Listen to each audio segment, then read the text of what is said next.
Hey guys, so JP Dokkan's next big release is looking like it's going to be a Kid Goku from the Path to Power movie. If you guys don't know what that movie is, basically it's a retelling of the original first section of Dragon Ball. And it was to commemorate the 10th anniversary of Dragon Ball's the series, right? So this is actually, I think, the first representation we have from this movie in Dokkan, period, which is pretty insane because Dokkan has representation for pretty much everything at this point. So this is one of the last remaining things that we haven't yet gotten. So it's nice to finally see this getting some love from the game here. So this is the art of the Kid Goku. So he is physical type. So we can see his stats there. Obviously, this is without any hidden potential investment. So he's looking like, around 15,000 attack, which is a little low when you compare that to a lot of the other recent I would say that, but like we've actually also gotten some other Dokkan Fest TURs that don't have that high attack and end up being pretty good. So it's tough to tell just looking at these stats here, but defensively he's going to be looking pretty good. It's like what, 12,000 13,000 ish defense. That's really solid for a TUR. All right, let's go ahead and jump into his kit here. So this is a long one. There's a lot going on here. So we'll just start from the top. So this is Adventure for the Dragon Ball's Goku Youth. Even though the art has a bunch of other characters in here, they did just go with Goku Youth for his name, which could definitely be a bit of an issue down the road. I imagine we'll probably be getting an EZA for the Int Kid Goku, this guy over here. I think this is probably the most likely outcome for the EZA of the celebration. Also think an EZA for the LR Kid Goku and Arale is very likely. Probably both gonna happen as part of the celebration here, but same name, so you won't be able to actually run them next to each other, which is the main issue here, but whatever, we'll see how they handle this.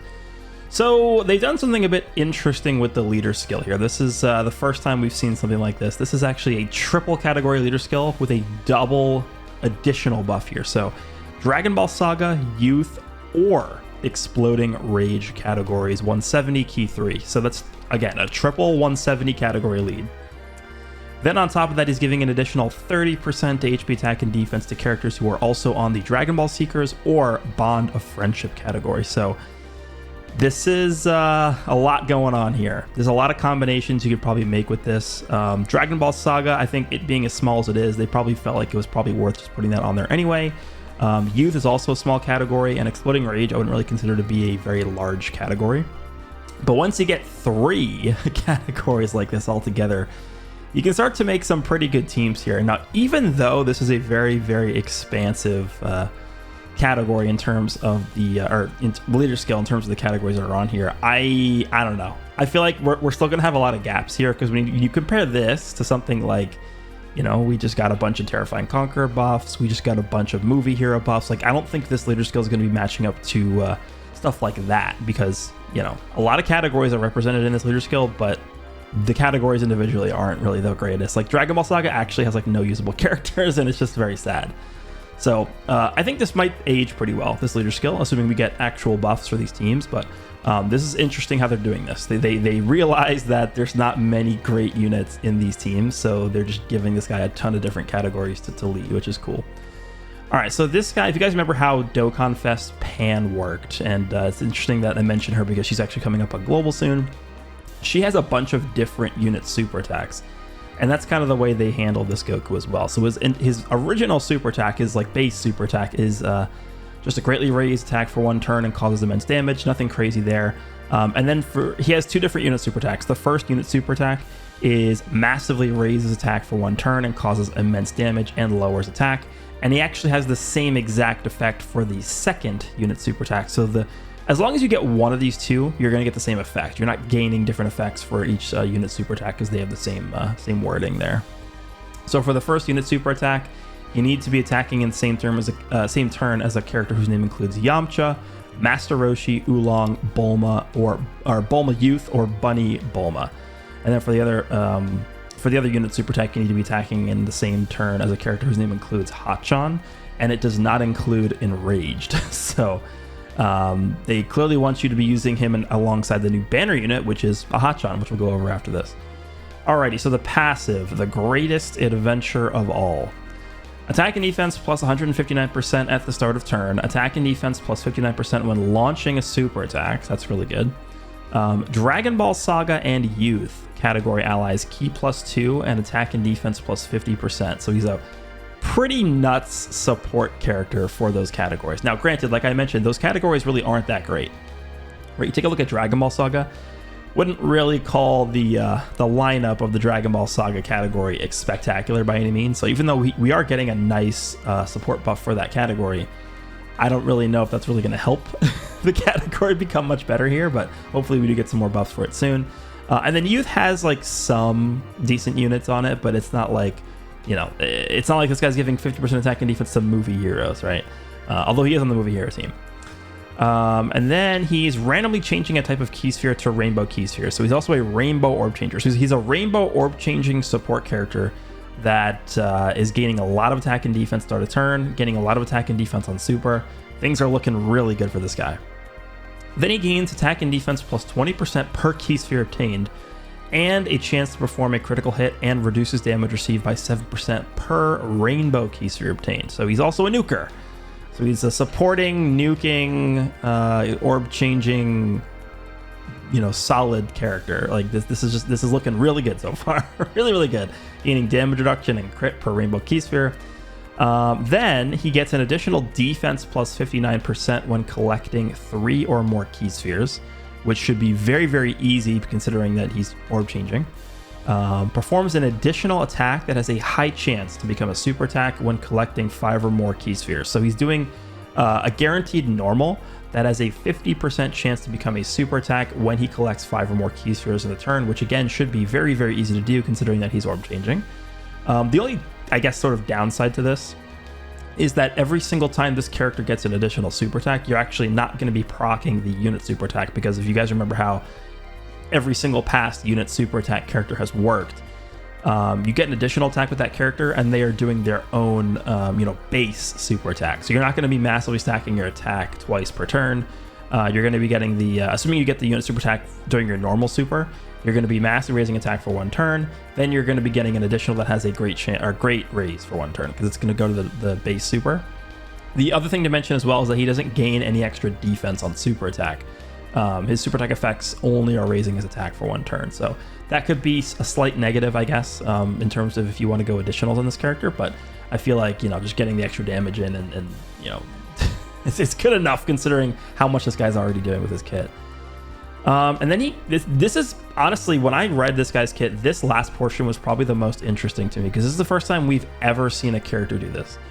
All allies chance to perform a critical hit and reduces damage received by 8% when collecting 7 or more key spheres. I believe this is the first ever instance of a character where the character is providing damage reduction to other characters. This is a very powerful ability that could potentially spiral into something ridiculously strong later on, depending on how they want to handle this. To me, I'm viewing this more as like they're experimenting with how this is going to work.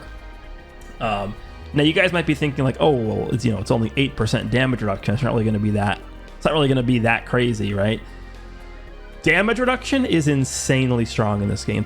Let's just take the most straightforward example, which is the AGL Golden Frieza, not the LR, the normal TUR AGL Golden Frieza, who has a 90% damage reduction.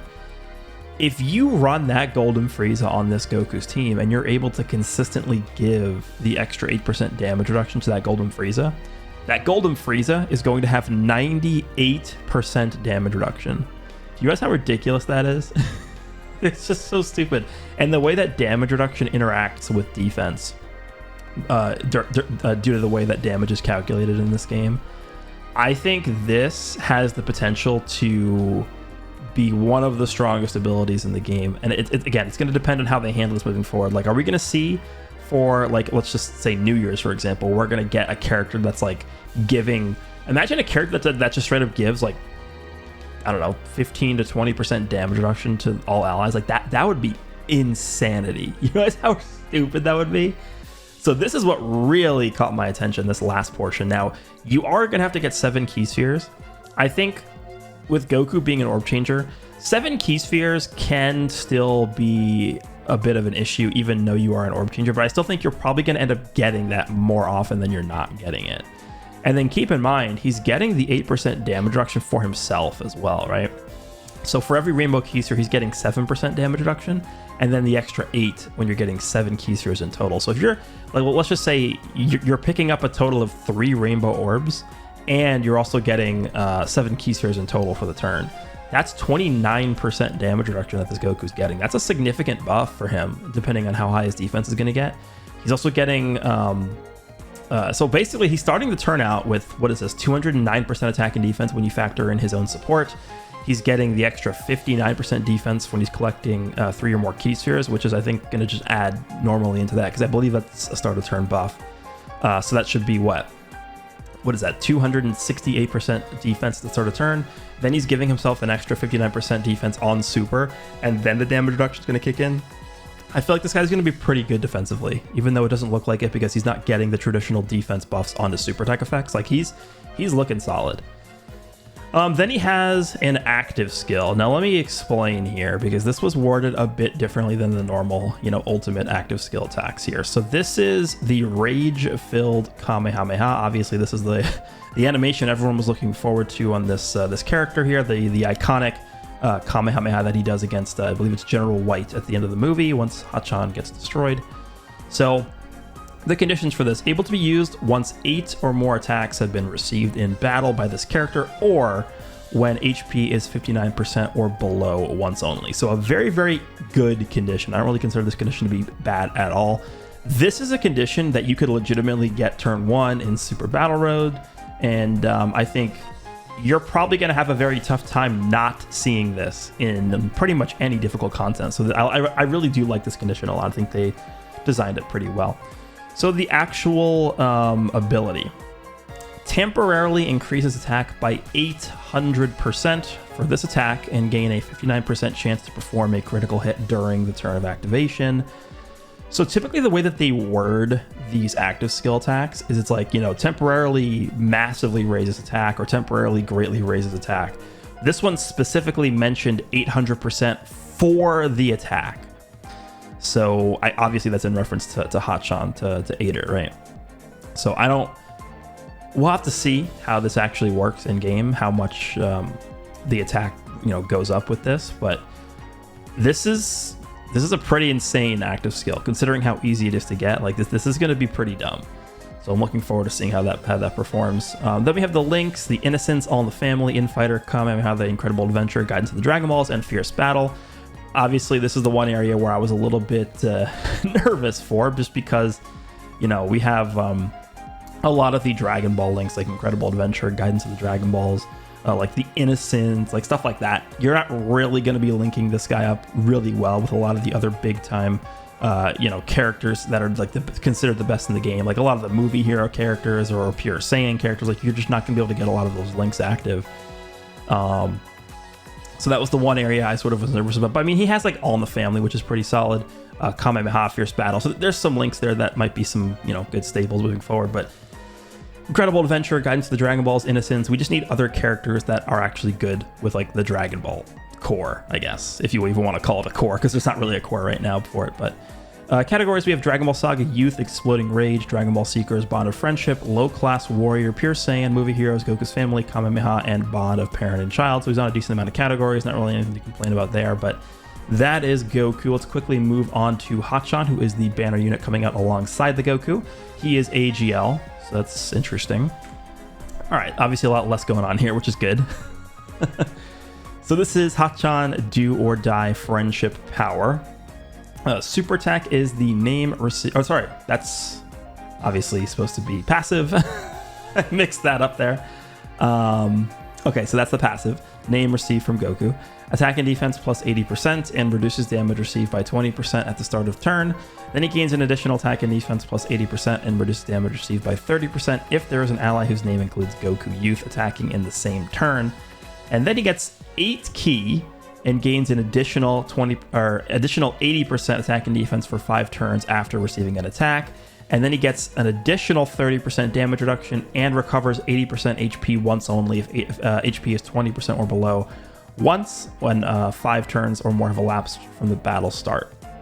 So there's a lot going on here. So obviously he's starting out with 80% attack and defense, which is not good for a banner unit at this point in the game, right? 80% just baseline is not a good enough number there. And he has 20% damage reduction.